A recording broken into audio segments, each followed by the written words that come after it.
ನಮಸ್ಕಾರ ಎಲ್ಲ ರೈತ ಬಂಧುಗಳಿಗೂ ಫಾರ್ಮರ್ಸ್ ಕಿಂಗ್ ಯೂಟ್ಯೂಬ್ ಚಾನಲ್ ಸ್ವಾಗತ. ನಾನು ನಿಮ್ಮ ಪವನ್.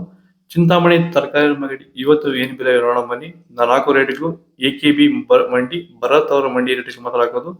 ಇಲ್ಲಿ ಕೊಟ್ಟಿರೋ ವಾಟ್ಸ್ಆಪ್ ನಂಬರ್ಗೆ ಮೆಸೇಜ್ ಮಾಡಿ. ವಾಟ್ಸ್ಆಪ್ ಗ್ರೂಪ್ ಲಿಂಕ್ ಬರುತ್ತೆ, ಪ್ರತಿಯೊಬ್ಬರು ಜಾಯ್ನ್ ಆಗಿ. ಈ ವಿಡಿಯೋ ಎಲ್ಲಾ ಲ್ಯಾಂಗ್ವೇಜ್ ಎಲ್ಲ ಬರುತ್ತೆ, ದಯವಿಟ್ಟು ಎಲ್ಲ ರೈತರಿಗೂ ಶೇರ್ ಮಾಡಿ.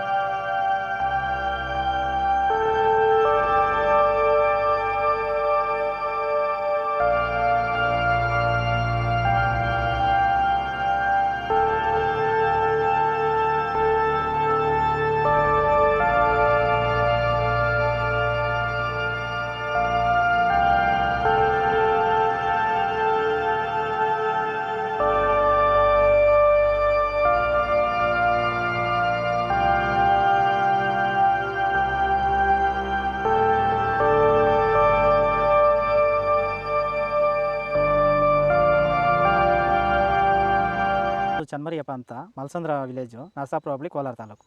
ಇದು 53 ದಿವಸ ಗಿಡ ಸರ್ ಇದು. ಓಕೆ. ಈ ತೋಟಕ್ಕೆ ನೀವು ವಿಲ್ಟ್ಗಾಗಲಿ, ಗ್ರೋತ್ಗಾಗಲಿ ಮತ್ತು ವೈರಸ್ಗೆ, ಅಂಗಮಾರಿಗೆ ಯಾವ ರೀತಿ ತೋಟ ನಿರ್ವಹಣೆ ಯಾವ ರೀತಿ ಮಾಡ್ಕೊಂಡಿದ್ದೀರಾ ಸರ್? ಸರ್ ನಮ್ಮ ಏರಿಯಾ ಅಂತೂ ಟಮಾಟನೇ ಆಗಲ್ಲ, ಟಮಾಟ ಬೆಳೆಯೋಕೆ ಆಗ್ತಾ ಇರಲಿಲ್ಲ. ಅದರಿಂದ ವೈರಿಗ ನಮ್ಮ ಮನೆ ಬೆಳೆನಲ್ಲೇ ಗೊತ್ತಾಯ್ತಿದ್ದು. 6 ಉಣಿದ ಮೇಲೆ 5 ದಿವಸ ಡ್ರಂಚಿಂಗು ಮಾಡಿದೆ. ಆಮೇಲೆ ವಾರಕ್ಕೆ 10 ದಿವಸಕ್ಕೆ ಒಂದ್ಸರಿ ವೈರಿಗಾನ್ ಮಾಡ್ತಾಯಿದ್ದೀನಿ. ಪ್ಲಾಂಟ್ ವಿಲ್ಲು ಒಂದು ವಾರಕ್ಕೆ ಒಂದ್ಸರಿ ಬಿಡ್ತಾಯಿದ್ದೀನಿ. ತುಂಬ ಚೆನ್ನಾಗಿದೆ ಬೆಳೆ. ಡ್ರಿಪ್ ಗೊಬ್ಬರ ಅನ್ನೋದು ಯಾವುದು ಬಿಟ್ಟಿಲ್ಲ ನಾನು. ಡ್ರಿಪ್ ಗೊಬ್ಬರನೇ ಬಿಟ್ಟಿಲ್ಲ. ಬೆಳೆ ತುಂಬ ಚೆನ್ನಾಗಿದೆ. ರೋಗಕ್ಕೂ ತಡೆದಿದೆ. ಈ ಮಳೆಗಾಲದಲ್ಲಿ ತುಂಬ ಚೆನ್ನಾಗಿ ಬಂದಿದೆ ಬೆಳೆ. ಎಲ್ಲ ಯೂಸ್ ಮಾಡ್ಬೋದು.